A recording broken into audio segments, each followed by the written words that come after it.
नमस्कार मित्रों, स्वागत है आपका स्टडी आईक्यू में। आज हम लोग एक बहुत ही इंटरेस्टिंग डिस्कशन करने वाले हैं। चाइना से जुड़ा हुआ डिस्कशन है। चाइना की जो डेट ग्रिप है, यानी कि चाइना ने जो लोन दिए हैं अफ्रीका में, उसकी वजह से अफ्रीकन नेशंस उधारी में चले गए हैं। उनके ऊपर काफी ज्यादा लोन्स बढ़ चुके हैं, लोन की रिपेमेंट नहीं हो रही है, कोविड की महामारी चल रही है। That means some financial crisis is going on. तो आज हम लोग एक विश्लेषण करेंगे कि चाइना की डेट ग्रिप कितनी स्ट्रांग है अफ्रीका में, क्यों चाइना अफ्रीका में लोन्स दे रहा है, क्या उनकी पॉलिसी है।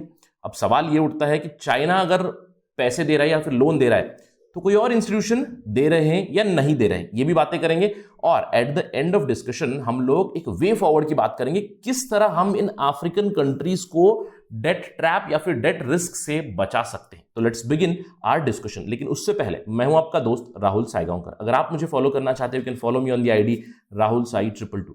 मेरा फेसबुक, इंस्टाग्राम और टेलीग्राम तीनों का आईडी सेम है। इसके अलावा स्टडी आईक्यू आपके लाए है कॉम्प्रिहेंसिव प्रीलिम्स का mains program for UPSC 2021। For more information please download the app from Google Play Store and don't forget to subscribe to our channel Study IQ. देखिए, सबसे पहले तो खबर के बारे में देखते हैं। खबर क्या है कि पिछले ऑलमोस्ट 12 सालों से 2008 से हम लोगों ने देखा कि 2008 में ग्लोबल फाइनेंशियल क्राइसिस हुआ था, एक रिसेशन हुआ था। तब से लेकर चाइना ने स्टेडीली अपनी लेंडिंग, यानी कि जो लोन देते हैं अफ्रीकन कंट्रीज को, वो धीरे धीरे उन्होंने डेवलप की है। और डेवलपिंग कंट्रीज को तो वो देते ही हैं, उसमें उनका फोकस रहा है अफ्रीकन रीजन पे। तो 12 सालों में क्या हुआ है, उन्होंने लोन काफी ज्यादा डिस्बर्स किए। हम लोगों ने पहले भी बातें की थी उनके लोन्स के बारे में। आज भी हम लोग थोड़ा डेटा जरूर देखेंगे कि कितना उन लोगों ने लोन डिस्बर्स किया है, किन देशों को किया है, ये सब बातें करेंगे। लेकिन अभी कोविड की महामारी आ चुकी है 2020 में, 2021 में इंटरेस्ट पेमेंट करना है, आपको लोन रीपेमेंट करना है, तो इन सब चीजों पे अफ्रीकन नेशंस आर डिफॉल्टिंग। तो इस सब से एक्सपर्ट्स क्या कह रहे हैं? बहुत से एक्सपर्ट्स ने पहले प्रेडिक्ट किया था कि चाइना ये सब क्यों कर रहा है, चाइना अपनी डेट ट्रैप डिप्लोमेसी को फॉलो कर रहा है। तो जो प्रेडिक्शंस थी चाइना की डेट ट्रैप डिप्लोमेसी के बारे में, वो कहीं ना कहीं सच निकल रही है आज के समय में। तो चलिए सबसे पहले जानते हैं कि ये डेट ट्रैप डिप्लोमेसी क्या होती है। डेट ट्रैप डिप्लोमेसी का मतलब है एक लॉन्ग टर्म गोल रहेगा। चाइना की डेट ट्रैप पॉलिसी का मतलब यह है कि लॉन्ग टर्म एक उन्होंने गोल बनाया है ताकि वो एंट्रैप करे, यानी कि फंसाए अमेरिकन नेशंस को उनके डेट कमिटमेंट्स में। यानी कि मैं अगर पैसा दूंगा अफ्रीकन कंट्रीज को, वो अभी कमिट हो चुके हैं कि उनको रीपे करना है स्पेसिफिक टाइम में, कुछ मैच्योरिटी होगी, इंटरेस्ट पे करना है, एटसेट्रा एटसेट्रा। तो कमिट हो चुके हैं, अगर कमिटमेंट में फेल हो जाएंगे तो एक लेवरेजिंग पावर जरूर मिल जाएगी उनके रिसोर्सेस के ऊपर, उनके कमोडिटीज के ऊपर, उनके की एसेट्स के ऊपर। देखिए, बहुत से चाइना के बैंक ने लोन दिए हुए अफ्रीकन कंट्रीज में कोलैटरल रख के भी, की एसेट्स कोलैटरल रख के उन्होंने लोन दिए हुए। तो इसके ऊपर थोड़ी देर हम लोग जरूर बात करेंगे।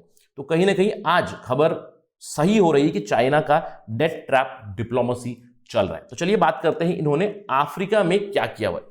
देखिए, अगर हम लोग बात करें केवल एक बैंक की, मैं चाइना के केवल एक बैंक का डेटा लिया है यहाँ पे, एक्सिम बैंक का, चाइना की जो बैंक है, और वर्ल्ड बैंक के जो लोन्स है ऑल ऑफ अफ्रीका में 2000 से लेकर 2004 तक की हम लोग बात करें स्पेसिफिकली। आप फोकस कीजिएगा इस एरिया पे। 2008 के बाद बहुत ज्यादा लोन्स डिस्बर्स किए हैं चाइना की एक्सिम बैंक ने, और कुछ सालों में तो एक्सिम बैंक ने इक्विवेलेंट टू वर्ल्ड बैंक भी डिस्बर्स किया हुआ है। अगर आप ये बगल वाला ग्राफ देखोगे, आपको पता चलेगा कि चाइना की दो बड़ी बैंक है, एक तो एक्सिम बैंक है, एक और चाइना डेवलपमेंट बैंक। उन दोनों ने मिलकर काफी ज्यादा डिस्बर्स किया हुआ है अफ्रीकन रीजन्स में annual loans. In fact all over the world भी देखें हम लोग तो कुछ सालों में उनके लोन्स वर्ल्ड बैंक के लोन से भी ज्यादा है। आप देख सकते हो इस पर्टिकुलर रीजन में वर्ल्ड बैंक से भी ज्यादा उन लोगों ने लोन दिए हुए, और स्पेसिफिकली फोकस भी किया हुआ है अफ्रीकन कंट्रीज में। चलिए देखते हैं किन कंट्रीज पे इनका फोकस रहा है। देखिए, चाइना के लोन जो गए हैं टॉप 30 कंट्रीज को, आप इस पे गौर करके देखिए। ऑब्वियसली पाकिस्तान होना चाहिए, पाकिस्तान इज ऑन नंबर 2। लेकिन अगर आप अन्य देशों को देखिए, सबसे टॉप नेशन है Angola, again African nation. There is Ethiopia, African nation, Kenya, African nation, और बहुत ज्यादा लोन्स हैं up to the tune of about $18 billion. इसके अलावा आप देश देख सकते हो, Cameroon, Zambia, Nigeria, Congo, Mozambique, Cote d'Ivoire, Uganda, Ghana, बहुत सारी कंट्रीज है। इसीलिए focus is clearly on Africa. I hope that is very very clear. लेकिन अब क्या हो रहा है, देखिए, अगर अब की बात करेंगे, let's look closer on this debt situation.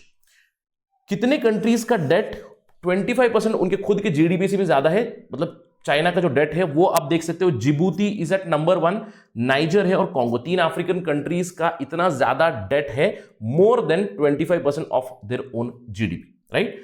अगर आप फोकस कीजिएगा इस रीजन में, देखिए जो भी रेड कलर है और लाइट रेड कलर आपको देख सकते हो यहां पे, dark red and light red, बहुत ज्यादा कंट्रीज है यहां पे in Africa, towards southern Africa and in the eastern Africa also. This clearly shows that many of the countries are debt ridden. वो कंप्लीट उधारी में चले गए हैं चाइना के, और अभी कोविड के पैंडेमिक में they are not even able to pay back the interest, तो डिफॉल्ट कर रहे हैं अपने लोन पे। तो इससे एक लेवरेजिंग पावर जरूर मिल जाएगा चाइना को।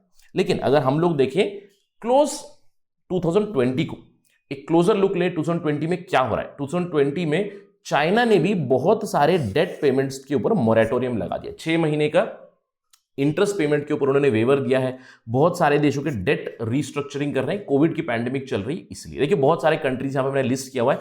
अंगोला डेट पेमेंट मोरेटोरियम लग चुका है, डेट रीस्ट्रक्चर हो चुका है। Chad, Congo, Mauritania, Sudan, Zambia, बहुत सारे कंट्रीज में debt payment has been deferred, यानी कि interest payment has been deferred. But अगर हम लोग नोट करें कितने पेमेंट्स अफेक्ट हुए कोविड-19 में, 70% of the affected payments, close to $8 billion China को ही जाने थे। और इसमें से, इस 70% में से आप देखें तो 62% is the official debt of Africa itself. तो majority of the loans have gone to Africa, majority of the defaulters have been Africans, that is why China is getting some leveraging power. But for the past 6 months हम लोगों ने देखा है कि moratorium दिया है। तो अब सवाल उठता है कि मोरेटोरियम चाइना ने क्यों दिया है।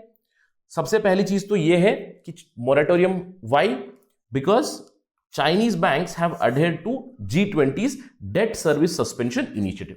कोविड की महामारी के कारण G20 ने एक इनिशिएटिव लिया ताकि एक डेट सर्विस सस्पेंशन हो जाए कम से कम 6 महीनों के लिए। तो जो 73 कंट्रीज है, विश्व की सबसे गरीब जो देश हैं, उनको टेम्पररी एक रेस्पाइट दी गई है, वेरी सिमिलर टू जैसे हमारे देश में दी गई थी 6 महीने का मोरेटोरियम लोन के ऊपर, क्रेडिट कार्ड के ऊपर एटसेट्रा। उसी तरह का एक इंटरनेशनल स्कीम भी था जो G20 का डेट सर्विस सस्पेंशन इनिशिएटिव था, उसको उन्होंने एडहेयर करके मोरेटोरियम दिया है।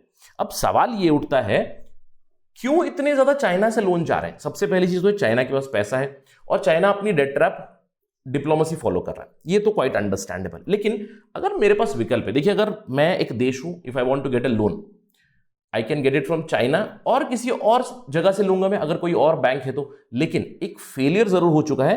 क्यों? Failure of the other lenders. मैंने आपको बताया कि 2008 के बाद रिसेशन आया, फिर उसके बाद 2013 में फिर से EU में हम लोग कह सकते हैं कि एक स्लोडाउन जरूर आया था। उसकी वजह से स्पेशली इंफ्रास्ट्रक्चर रिलेटेड लोन्स आपको मल्टीलैटरल बैंक से, वर्ल्ड बैंक ग्रुप से कम आ रहे हैं। डेवलपमेंटल तो आ ही रहे हैं, yes, social development, social indicators को डेवलप करने के लिए, but infrastructure related specifically China is providing more and more loans. Now this is understand क्या हुआ। लेकिन अब हमें यह देखना है कि अगर मेरे पास 2 विकल्प है, मैं इमेजिन करूंगा कि मेरे पास लोन आ सकता है वर्ल्ड बैंक से भी, मेरे पास लोन आ सकता है चाइना के बैंक से भी, चाइना के एक्सिम बैंक से भी आ सकता है। तो मैं किसका लोन लूंगा? अगर हम लोग दोनों लोन की कंपैरिजन करें, देखिए IMF और वर्ल्ड बैंक ग्रुप तो काफी क्लियर है। हम लोगों ने लोन लिया था 1991 में, आपको याद होगा जब हमारा बैलेंस ऑफ पेमेंट क्राइसिस चल रहा था, तो we did take IMF bail out package. और IMF और वर्ल्ड बैंक ग्रुप के जो पैकेजेस होते हैं उनमें लो इंटरेस्ट होती है, लॉन्गर मैच्योरिटी होती है, यानी कि लोन की अवधि काफी ज्यादा लंबी होती है। साथ ही साथ सबसे जरूरी चीज है क्लियर कंडीशंस होते हैं। हाँ, कुछ कंडीशंस ऐसी होती है कि आपको आपकी इकोनॉमी लिबरलाइज करनी है एटसेट्रा, जो हम लोगों ने 1991 में किया था। बट मैं ये कहूंगा जब भी आप लोन लोगे तो कंडीशंस तो होंगी राइट। तो इसीलिए अगर मेरे पास 2 विकल्प है तो मैं अच्छी जगह से लोन लूंगा जहां पे इंटरेस्ट कम रहेगा, लॉन्गर मैच्योरिटी रहेगी और क्लियर कंडीशंस रहेंगी। जैसे कि IMF कहेगा कि आप अगर मुझसे बेल आउट ले रहे हैं तो आपको आपकी इकोनॉमी को लिबरलाइज करना है, आपको कुछ रिफॉर्म्स ले आना है, वेरी क्लियर अंडरस्टैंडिंग, सो आई से फाइन। बट अगर मैं चाइना के लोन्स को देखो, चाइना के लोन्स काफी सीक्रेट और मर्की होते हैं, उसकी डिटेल्स नहीं आती है। और इसीलिए क्या होता है कि एक सरकार ने लोन लिया है, अगली सरकार जैसे आएगी उनको उस लोन की डिटेल मिलेगी तो उनको लगेगा कि पिछली सरकार ने ये लोन कैसे लिया, it was a shady deal, it was a murky deal, उस लीडर को शायद घूस दी होगी चाइना ने। ऐसी ही एक न्यूज आई 2020 में, तंजानिया के प्रेसिडेंट जॉन मागुफुली ने कहा कि जो $10 बिलियन का लोन लिया था पिछली सरकार ने उनकी, उसको उन्होंने कैंसिल कराने की बातें की थी, क्योंकि उन्होंने कहा उसकी कंडीशंस ऐसी थी कि कोई ड्रंकर्ड ही उसको एक्सेप्ट कर सकता है, उतनी बैड कंडीशंस थी उस पर्टिकुलर लोन की। उसके बावजूद पुरानी सरकार ने उसको एक्सेप्ट किया। उन्होंने सवाल उठाया क्यों? तो दिस क्लियरली शोज सीक्रेट और मर्की डील्स होती है। इसके अलावा इंटरेस्ट रेट ज्यादा होती है और शॉर्टर मैच्योरिटी होती है इनकी इन कंपैरिजन टू IMF और वर्ल्ड बैंक। ठीक है, इसके अलावा एक और बहुत बड़ी प्रॉब्लम है पब्लिक और प्राइवेट का कंफ्यूजन। क्योंकि देखिए चाइना की बहुत सारी बैंक्स लोन देती हैं, तो क्लियरली पता नहीं कि कौन सी bank exactly Chinese government handle करती है, या फिर are they giving commercial loans. There is a lot of confusion with respect to public loan और प्राइवेट कमर्शियल लोन, और इसी के चलते सीक्रेट और मर्की डील्स बहुत ज्यादा होती है चाइनीज लोन्स के साथ। और इन सब प्रॉब्लम्स की वजह से हम लोगों ने देखा कि बहुत सारे उदाहरण है। जाम्बिया से एग्जांपल आया हुआ है, अभी तंजानिया से एग्जांपल मैंने आपको बताया। इन लोगों ने हाईलाइट जरूर किया है कि चाइना की policies, financial policies are actually bad. यानी कि क्या हो रहा है, African nations already debt trap में फंस चुके हैं और वो अभी डेट ट्रैप से निकलने की बातें कर रहे हैं। हम लोग देख सकते हैं कि अफ्रीका में बहुत ज्यादा क्रिटिसिज्म भी हो रहा है ऑफ चाइनीज लोन्स। तो क्या बनता है एक वे फॉरवर्ड, कैसे हम इन अफ्रीकन कंट्रीज को इस डेट रिस्क से बचा सकते हैं? क्योंकि अभी कुछ डेवलपमेंट हुई है। देखिए चाइना का इक्विवेलेंट कौन है? मैं कह सकता हूं चाइना का इक्विवेलेंट यूनाइटेड स्टेट्स, और ट्रंप की पॉलिसीज की वजह से United states had come back from the global stage. They were looking inward, America first की बातें चल रही थी, लेकिन अभी अगर हम लोग देखेंगे सरकार बदल चुकी है। तो ये जो अफ्रीका का डेट रिस्क है उसको अगर सस्टेनेबली हमको एड्रेस करना है तो एक इंटरनेशनल फाइनेंशियल फ्रेमवर्क की जरूरत है, ताकि उनको बचाए। और भी लोन चाहिए तो उनको दें, in terms of investment loans, development loans बिल्कुल देने की जरूरत है। तो इसके लिए एक फाइनेंशियल फ्रेमवर्क की जरूरत है, और ये कौन ला सकता है? जो यूएस के नए प्रेसिडेंट है जो बाइडेन ला सकते हैं। और मैं ये नहीं कह रहा हूं कि इंडिविजुअली लाए। देखिए अगर हम लोग जो बाइडेन की बात करें, लिबरल इंटरनेशनलिस्ट है, यानी कि लिबरल उनकी आइडियोलॉजी है।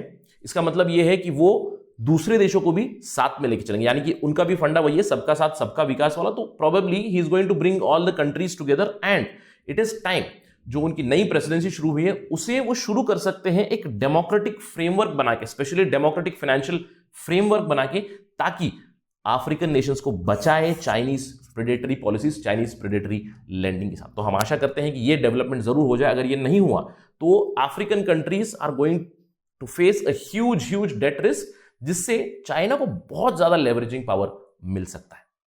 That's it from my side on this part of discussion. Thank you for watching. जय हिंद।